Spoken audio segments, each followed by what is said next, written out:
Hello everyone, welcome back. In this lecture, we discuss about what are the treatment of fracture and how we will manage the fracture in the emergency care and the definitive care. Okay. Treatment of fracture can be divided in three phases. Phase 1 emergency care, phase 2 definitive care and the phase 3 rehabilitation. हम एक एक करके सारे phase को discuss करेंगे. सबसे first हमारा है phase 1 emergency care. In the emergency care, at the site of the accident, we follow the RICE protocol. RICE full from RICE. We follow the RICE protocol. Okay. R, rush to the part by splinting. I, ice therapy. C, compression. And E, elevation. Okay. Firstly, we discuss the R, rush to the part. जिस part का fracture हुआ रहता है उसको हम splinting के द्वारा rest में करते हैं. Done by the splinting. Okay. Then before applying the splinting, remove the ring bangles which is worn by the patient. Patient ने जो भी rings और bangles पहने हुए रहते हैं splinting करने से पहले उसको हम remove कर देते हैं. Okay. और any object available at the site of accident used for the splinting. At the site of the accident, Thomas splint तो available नहीं होता होगा, so we can use any object available at the site of accident for the splinting. Okay. For example, folded newspaper. क्या क्या use कर सकते हैं splinting के लिए? Folded newspaper, stick यूज कर सकते हैं, umbrella यूज कर सकते हैं, rigid cardboard, कोई hard cardboard होगा उससे, magazine यूज कर सकते हैं. Okay. और कोई भी पीस ऑफ क्लॉथ कोई यूज कर सकते हैं टाई अप करने के लिए, स्प्लिंट को टाई अप करने के लिए टू द फ्रैक्चर लिम्ब से. सपोज फोरआर्म का फ्रैक्चर हुआ है. ओके. सबसे पहले इमरजेंसी के लिए हम क्या फॉलो करेंगे? RICE protocol. R, rest to the part. इस पार्ट को रेस्ट में रखेंगे बाय द स्प्लिंटिंग. अब जहाँ एक्सीडेंट हुआ है वहां तो थॉमस स्प्लिंट या जो भी स्प्लिंट यूज करते हैं वो तो अवेलेबल नहीं होगा, सो हम folded newspaper, magazine, stick, umbrella, wooden plank जो भी अवेलेबल होगा हम वो यूज करेंगे इस पार्ट को रेस्ट में रखने के लिए. ओके. और कोई क्लॉथ से स्प्लिंट को टाई अप कर देंगे टू द फ्रैक्चर लिम्ब से. Okay. Rest to the part में हम इतना ही करते हैं, स्प्लिंटिंग में हम यही करते हैं. Okay. Most remember point is the before and after applying the splinting लगाने से पहले और उसके बाद हम पेशेंट के डिजिटल पल्स को फील करेंगे और क्विक असेसमेंट करेंगे नर्व सप्लाई का. ओके. एडवांटेज क्या होता है स्प्लिंटिंग का? क्या क्या एडवांटेज होते हैं स्प्लिंटिंग का? सबसे first, relief of the pain. जो पेन होता होगा पेशेंट को उससे रिलीफ मिल जाएगा. कैसे? By preventing the movement. हम स्प्लिंटिंग के द्वारा वहाँ का जो मूवमेंट हो रहा था, जहाँ फ्रैक्चर हुआ वहाँ मूवमेंट जो हो रहा था उसको हम रेस्ट्रिक्ट कर दिए, प्रिवेंट कर दिए मूवमेंट को, तो हमारा पेशेंट को पेन से रिलीफ मिलेगा. ओके. सेकंड है prevention of the further damage skin, soft tissue and the neurovascular bundle at the injured extremity पे जहाँ स्किन और सॉफ्ट टिश्यू और न्यूरोवास्कुलर बंडल का जो डैमेज हुआ वो उससे ज़्यादा डैमेज ना हो, उससे प्रिवेंट मिलेगा. है हमारा प्रिवेंशन ऑफ कॉम्प्लिकेशन. जो कॉम्प्लिकेशन के चांसेस होंगे such as fat embolism and hypovolemic shock.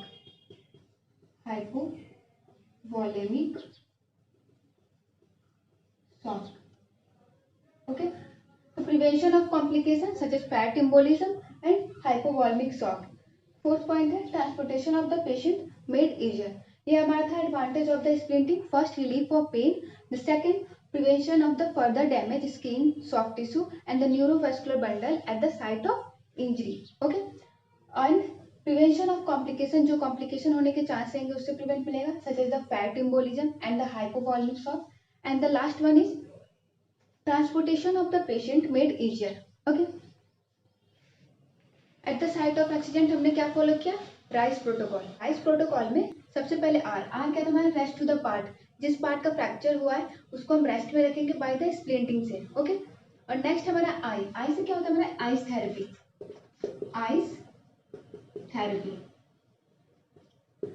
Therapy में क्या करते हैं? Immediate application of ice over the injured part. जिस वहां पे इंजरी हुआ रहता है वहां पे आइस का अप्लाई करते हैं. ओके.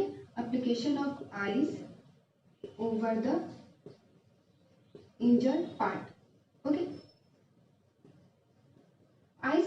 करने से इंजर्ड पार्ट पे क्या होता है, help in reduce the pain and swelling, वहां पे जो पेन और स्वेलिंग हुआ रहता है वो रिड्यूस हो आता है। ओके, आइस थेरेपी हमारा यही है। नेक्स्ट हमारा सी से क्या होता है हमारा, कंप्रेशन। सी से कंप्रेशन। कंप्रेशन में क्या करते हैं, कंप्रेशन में हम क्रैप बैंडेज का अप्लाई करते हैं ओवर द इंजर्ड पार्ट पे। Krebs bandage apply over the injured part. और बी केयरफुल, ये ज्यादा टाइट ना हो। जब क्रैप बैंडेज का अप्लाई करेंगे इंजर्ड पार्ट पे तो ध्यान रखना है ज्यादा वो टाइट ना हो। ओके, नेक्स्ट हमारा है ई से क्या होता है, इलिवेशन। इससे क्या होता है, इलिवेशन। जिस लिम्ब का फ्रैक्चर होगा या फिर अपर लिम्ब हो या लोअर लिम्ब हो, उसको हम इलिवेट करेंगे ताकि वो हार्ट के लेवल में आए। Okay, the limb is elevated by the using of pillow का यूज करके या फिर स्लिंग का यूज करके, पिलो एंड स्लिंग का यूज करके अपर लिम्ब हो या लोअर लिम्ब दोनों को, जिस चीज का भी फ्रैक्चर हुआ रहता है, अपर लिम्ब या फिर लोअर लिम्ब, जिस चीज का भी फ्रैक्चर हुआ रहता है उसको हम एलिवेट करके रखें ताकि वो हार्ट के लेवल में आए। ओके, ये हमारा था rice protocol eight the site of accident. When a patient comes with musculoskeletal trauma received in the emergency department, then what we can do? Some of the basic points must be noted in the emergency department. Firstly, we provide the basic life support if required. Basic life support if the patient is required. If the patient is in shock, stabilize the patient before the definitive orthopedic treatment. And the quick evaluation of the extent of injury. Next क्या है, particular attention to the chest injury, head injury and the abdominal injury. Particular attention देंगे chest injury, head injury, abdominal injury because these injury can cause more fatal and more dangerous. Any bleeding is recognized. If any bleeding is recognized, whether there is injury, stop the bleeding by using the local pressure. And the fractured limb is examined whether it is nerve and vessels injury. Fractured limb is examined.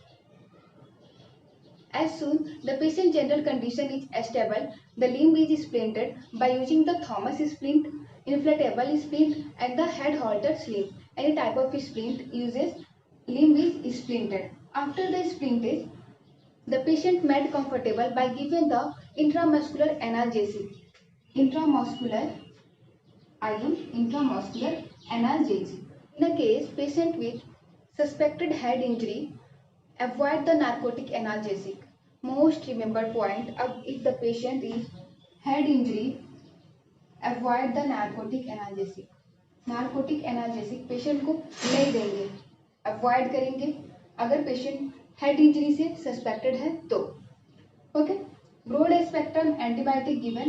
The broad spectrum antibiotic is given, and after the emergency care we sure that the patient condition is stable and the patient condition is good. Then we send the patient radiological and other investigation by under supervision. Okay, all the point must be remembered in the emergency department. In emergency care phase 1, we provide the basic life support. Patient is in shock, stabilize the patient, quick evaluation of the extension of injury, particular attention chest injury, head injury, abdominal injury, and the any bleeding is recognized, stop the bleeding by the local pressure. Nerve and vessels injury examine the fractured limb, splint the limb. After the splinting, intramuscular analgesic. Most remembered point, patient with head injury, suspected head injury, avoid the narcotic analgesic, and after that patient made comfortable, broad spectrum antibiotic can be given. All the process can be done in the emergency department. Next हम treatment of fracture के phase 2 को discuss करेंगे। Phase 2 क्या है हमारा? Definitive care है। Definitive care में 3 principle है। फर्स्ट है reduction, second immobilisation and third preservation of function. Firstly हम डिस्कस करेंगे रिडक्शन को। रिडक्शन क्या होता है? रिडक्शन एक टेक्निक है जिसमें हम डिस्प्लेस्ड फ्रैक्चर जो है उसको हम प्रॉपर अलाइनमेंट में सेट करते हैं। Reduction technique of setting a displaced fracture to a proper alignment. एक प्रॉपर अलाइनमेंट में डिस्प्लेस्ड फ्रैक्चर को सेट करते हैं, उस टेक्निक को हम रिडक्शन बोलते हैं। रिडक्शन दो तरह से होता है, एक नॉन ऑपरेटिवली और एक ऑपरेटिवली। नॉन ऑपरेटिवली होता है और एक ऑपरेटिवली होता है। नॉन ऑपरेटिवली जो होता है वो क्लोज रिडक्शन होता है। नॉन ऑपरेटिवली में हम क्लोज रिडक्शन करते हैं और ऑपरेटिवली में जो हम करते हैं वो है open reduction. Okay, close reduction क्या होता है? फील करते हैं फ्रैक्चर को, जो फ्रैक्चर होता है उसको फील करते हैं एंड रिड्यूस करते हैं अंडर द एक्सरे या फिर कोई इमेज इंटेंसिफायर में देख के इसको फ्रैक्चर को फील करते हैं एंड रिड्यूस करते हैं।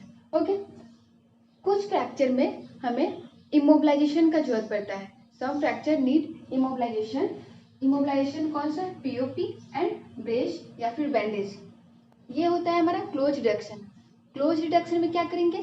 फ्रैक्चर को फील करेंगे और अंडर द एक्सरे उसको हम रिड्यूस करते हैं। कोई कोई फ्रैक्चर में जब मैनिपुलेट करते हैं फ्रैक्चर को तो हमें इमोबिलाइजेशन का जरूरत पड़ता है, या फिर पीओपी प्लास्टर ऑफ पेरिस का या फिर ब्रेश का। क्या होता है? ओपन रिडक्शन में फ्रैक्चर को हम सर्जिकली एक्सपोज करते हैं और जो वहाँ पे फ्रैगमेंट होता है उसको रिड्यूस करते हैं under the direct vision. Open reduction क्योंकि हम क्या कर रहे हैं?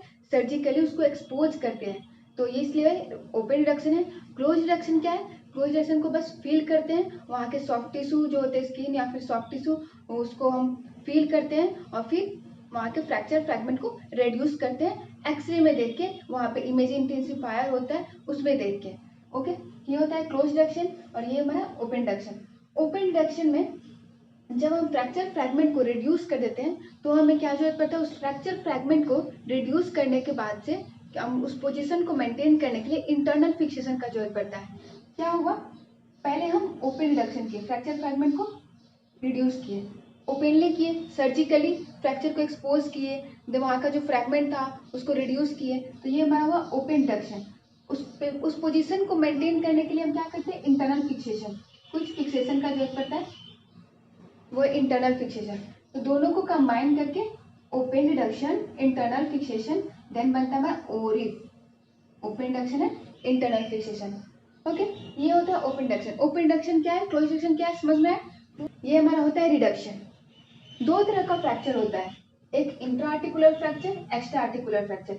इंट्रा आर्टिकुलर फ्रैक्चर जो होता है, जब इंट्रा आर्टिकुलर फ्रैक्चर होता है वहां पे हम ओपन रिडक्शन करते हैं और इंटरनल फिक्सेशन करते हैं। इंटरनल फिक्सेशन में प्लेट का यूज करेंगे, प्लेट का या फिर स्क्रू का।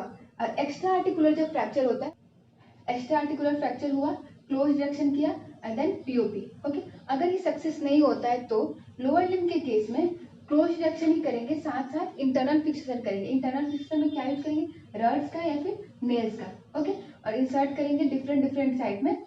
अपर लिम्ब के केस में क्या करते हैं? ओपन रिडक्शन करेंगे। अपर लिम्ब के केस में क्या करेंगे? Open reduction plus internal fixation. Internal fixation जो करेंगे वहां पे हम प्लेट लगाएंगे, प्लेट। ओके, ये हमारा होता है दो तरह का फ्रैक्चर। इंट्राआर्टिकुलर फ्रैक्चर हुआ तो क्या करेंगे? ओरिफ। अगर एक्स्ट्रा आर्टिकुलर फ्रैक्चर हुआ तो क्लोज रिडक्शन प्लस पीओपी। अगर ये सक्सेस नहीं होता है तो लोअर लिम्ब के केस में क्लोज रिडक्शन करेंगे, इंटरनल फिक्सेशन विथ रड या फिर नेल से उसको इंसर्ट करेंगे डिफरेंट साइड पे। अपर लिम्ब के केस में ओरिफ ही करते हैं, प्लेट का। इंटरनल फिक्सेशन जो करेंगे उसमें प्लेट का यूज करेंगे। ओके, नेक्स्ट प्रिंसिपल है हमारा इमोबिलाइजेशन। इमोबिलाइजेशन क्या होता है? Immobilisation is necessary to maintain the bones in reduce position. Reduce position में से क्लोज रिडक्शन या फिर open reduction. Okay, close reduction open reduction हम क्या कर रहे थे?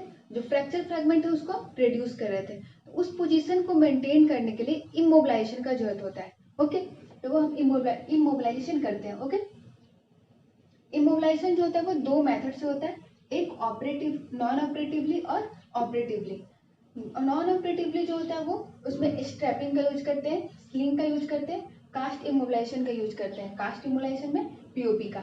ओके, स्टेपिंग क्या होता है? स्टेपिंग जो होता है वो, स्टेपिंग में फ्रैक्चर जो पार्ट होता है, फ्रैक्चर पार्ट को स्ट्रैप कर देते हैं एडजेसेंट पार्ट ऑफ बॉडी से। ओके, फ्रैक्चर पार्ट को स्ट्रैप कर देते हैं उसके एडजेसेंट पार्ट ऑफ बॉडी से। एग्जांपल जैसे फेलिंग्स का फ्रैक्चर हुआ, जैसे फिंगर का फ्रैक्चर हुआ, जैसे इस फिंगर का फ्रैक्चर हुआ। ओके, इस फिंगर का फ्रैक्चर हुआ तो इसके पास वाला जो फिंगर होता है जो नॉर्मल रहता है उसको हम इससे स्ट्रैप कर देते हैं। ओके, तो ये हमारा होता है स्ट्रैपिंग। क्लियर है, ये होता है हमारा स्ट्रैपिंग। नेक्स्ट है हमारा स्लिंग। स्लिंग क्या होता है? स्लिंग यूज करते हैं हम अपर एक्सट्रीमिटी में। ओके, और ये पेन को भी रिलीफ करता है, जो पेन होता है उसको भी रिलीफ मिलता है। ठीक है, तो स्लिंग हम यूज करते हैं अपर एक्सट्रीमिटी में। ट्रेंगुलर स्लिंग का कहाँ यूज करते हैं? जब हमारा क्लेविकल का फ्रैक्चर होता है तो ट्रेंगुलर स्लिंग का यूज करते हैं। नेक्स्ट है कास्ट इमोबिलाइजेशन। ये मोस्ट कॉमन मेथड है, नॉन ऑपरेटिव में सबसे मोस्ट कॉमन मेथड है हमारा cast immobilisation.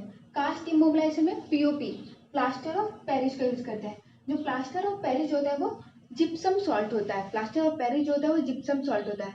Okay, plaster of Paris dry form में जो होता है वो calcium sulphate plus half H2O, जो कि बिकम जब वेट में होता है तो ये कैल्शियम सल्फेट और 2H2O आता है, और ये जो कन्वर्जन होता है उसको हम एक्जोथर्मिक रिएक्शन होता है और ये इरिवर्सिबल होता है। प्लास्टर ऑफ पेरिस क्या है? ड्राई फॉर्म में कैल्शियम सल्फेट हाफ H2O, और वेट फॉर्म में जब ये चेंज होता है तो कैल्शियम सल्फेट एंड 2H2O होता है, और ये कन्वर्जन को हम एक्जोथर्मिक रिएक्शन होता है यहाँ पे, और ये इरिवर्सिबल होता है। ये हमारा होता है नॉन ऑपरेटिव मेथड इमोबिलाइजेशन में। नॉन ऑपरेटिव मेथड का कहाँ यूज करेंगे? समझ में आ गया? क्लोज रिडक्शन में। नॉन ऑपरेटिव मेथड को हम क्लोज रिडक्शन में यूज करेंगे। ओके, ऑपरेटिव मेथड को हम यूज करते हैं ओपन रिडक्शन में।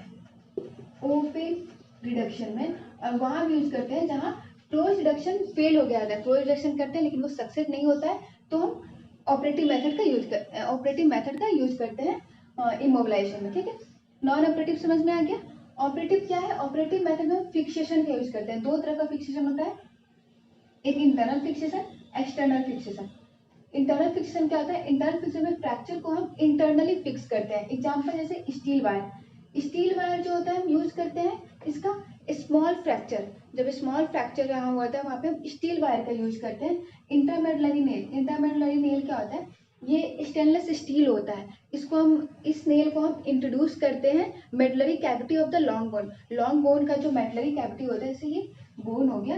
ओके, इसका जो मेडुलरी कैविटी होता है इसमें हम नेल को इंट्रोड्यूस करते हैं। ओके, नेल को इंट्रोड्यूस करते हैं, वही होता है हमारा इंट्रामेडुलरी नेल। ओके, ये ज्यादातर लॉन्ग बोन क्या क्या फीमर और टिबिया में इसको यूज करते हैं, इंट्रामेडुलरी नेल को। स्क्रू क्या होता है? स्क्रू का हम यूज करते हैं फिक्सिंग करने के लिए स्मॉल बोन को मेन बोन में। जैसे एग्जांपल में फिक्सेशन ऑफ मीडियल मेल्यूलस, जब मीडियल मेल्यूलस का फ्रैक्चर होता है उसको फिक्सेशन करने के लिए स्क्रू का यूज करते हैं। Plate and screw, plate and screw क्या होता है? प्लेट एंड स्क्रू, प्लेट एक डिवाइस है जिसको हम सरफेस ऑफ बोन पे, बोन के सरफेस पे यूज करते हैं। बोन के बोन के सरफेस पे प्लेट का हम यूज करते हैं और स्क्रू से उसको फिक्स कर देते हैं। स्क्रू से उसको फिक्स। क्रिश्नल वायर का यूज करते हैं जहाँ पर स्मॉल बोन का फ्रैक्चर हुआ है, जैसे हैंड्स और फीट का बोन का जो फ्रैक्चर होता है वहाँ पे हम क्रिश्नल वायर का यूज करते हैं। नेक्स्ट हमारा सेकेंड मेथड है हमारा एक्सटर्नल फिक्सेटर। एक्सटर्नल फिक्सेटर में दो होता है, एक पिन फिक्सेटर और एक रिंग फिक्सेटर। पिन फिक्सेटर में क्या होता है? पिन को हम पास करते हैं थ्रू द बोन। जैसे ये शाफ्ट ऑफ टिबिया का फ्रैक्चर हुआ, ठीक है, ये हमारा स्किन है और ये टिबिया है, टिबिया का फ्रैक्चर हुआ है, शाफ्ट ऑफ टिबिया का फ्रैक्चर हुआ है। इसमें पिन ये है, ये जो है ये पिन है, पिन को पास करते हैं थ्रू द बोन, पिन को पास करते हैं थ्रू द बोन, और बोन के आउटसाइड ये ट्यूबुलर रॉड है, ट्यूबुलर रॉड लगता है, और ये क्लैंप ट्यूबुलर रॉड और क्लैंप को हेल्ड किए हुए रहता है आउटसाइड द बोन। ओके, और पिन को पास करते हैं थ्रू द बोन। यही हमारा होता है पिन फिक्सेटर। रिंग फिक्सेटर क्या होता है? के वायर को पास करते हैं थ्रू द बोन में, और ये आउटसाइड द बोन रिंग से हेल्ड किया जाता है, आउटसाइड द बोन रिंग से हेल्ड किया जाता है। ये हमारा होता है रिंग फिक्सेटर। ओके, क्लियर है? इमोबिलाइजेशन क्या होता है? ये रिड्यूस पोजीशन को मेंटेन करने के लिए जरूरत पड़ता है। दो तरह का मेथड होता है इसमें, operative, non operative. Okay, non operative में स्ट्रैपिंग, स्लिंग और पीओपी का यूज होता है, और ऑपरेटिव में फिक्सेशन का internal fixation, external fixation. Internal fixation में स्टील वायर का, नेल्स का, स्क्रू, प्लेट एंड स्क्रू का और क्रिश्नल वायर का। एक्सटर्नल फिक्सेटर में दो यूज करते हैं, पिन फिक्सेटर और रिंग फिक्सेटर। ये डायग्राम है, पिन फिक्सेटर ये और ये रिंग फिक्सेटर। ऑपरेटिव में जो होता है वो ओपन रिडक्शन और नॉन ऑपरेटिव में क्लोज रिडक्शन में यूज करते हैं। ओके, नेक्स्ट प्रिंसिपल है हमारा preservation of function.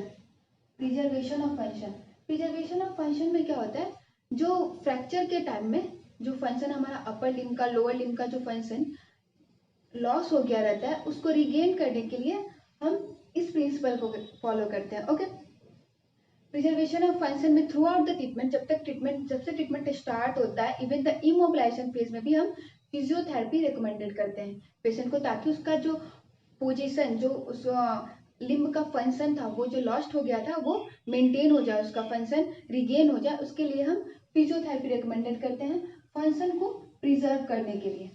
Last phase है रिहैबिलिटेशन। ट्रीटमेंट ऑफ फ्रैक्चर का लास्ट फेज हमारा क्या है, फेज थर्ड, जो कि है रिहैबिलिटेशन। रिहैबिलिटेशन में क्या होता है, पेशेंट का जो फ्रैक्चर हुआ रहता है अपर लिम्ब या फिर लोअर लिम्ब का जो फ्रैक्चर होता है, जो वहाँ का फंक्शन लॉस हो गया रहता है उसको हम रिगेन करते हैं, जहाँ तक पॉसिबल हो वहाँ तक उसके फंक्शन को रिगेन करते हैं by the joint mobilisation. Joint mobilisation में एक्टिव मूवमेंट करा के, पैसिव मूवमेंट करा के, कंटिन्यूअस पैसिव मोबिलाइजेशन देख के उसके जो फंक्शन लॉस हो गया था उसको हम मेंटेन करते हैं। और नेक्स्ट होता है हमारा मसल री एजुकेशन एक्सरसाइज। मसल री एजुकेशन एक्सरसाइज कराते हैं। और नेक्स्ट हमारा होता है गेट ट्रेनिंग। लास्ट में हम गेट ट्रेनिंग कराते हैं पेशेंट को। ये होता है हमारा रिहैबिलिटेशन फेज। और ये था हमारा रिहैबिलिटेशन फेज। फर्स्ट हमारा इमरजेंसी केयर। इमरजेंसी केयर में eight the site of accident rice protocol को फॉलो करते हैं। और लास्ट में इमरजेंसी डिपार्टमेंट में बेसिक लाइफ सपोर्ट, शॉक, जो वहाँ पे नर्व एंड वेसल्स इंजरी हुआ था उसको एग्जामिन करते हैं। लास्ट में हम उसको इंट्रामस्कुलर एनाल्जेसिक देते हैं। लास्ट में पेशेंट को क्या करते हैं, रेडियोलॉजिकल और अदर इन्वेस्टिगेशन के लिए भेजते हैं। जो सेकंड फेज था हमारा वो डेफिनेटिव ट्रीटमेंट। डेफिनेटिव ट्रीटमेंट में तीन principle, reduction, immobilisation and preservation of function. Preservation of function जो होता है by the physiotherapy. Okay, reduction में हमारा क्लोज रिडक्शन, ओपन रिडक्शन, और इमोबिलाइजेशन में non operative, operative, non operative में जो हम करते हैं वो स्लिंग का यूज, पीओपी का यूज करते हैं। पीओपी सबसे मोस्ट कॉमन यूज होता है। और ऑपरेटिव में इंटरनल फिक्सेटर और एक्सटर्नल फिक्सेटर। क्लियर है। और लास्ट हमारा फेज था रिहैबिलिटेशन। रिहैबिलिटेशन में हम जो पेशेंट का फंक्शन, जिस लिम्ब का फ्रैक्चर हुआ रहता है उसका जो फंक्शन लॉस हो गया रहता है उसको हम रिगेन करते हैं। Okay, by joint mobilisation, muscle reeducation exercise करके, या फिर गेट ट्रेनिंग से। ये था हमारा ट्रीटमेंट ऑफ फ्रैक्चर। ओके, कैसे हम फ्रैक्चर को मैनेज करते हैं इन द इमरजेंसी केयर में, डेफिनेटिव केयर में एंड द रिहैबिलिटेशन केयर में। क्लियर है। So guys, please like, share and subscribe my channel physio tutorial. Thank you.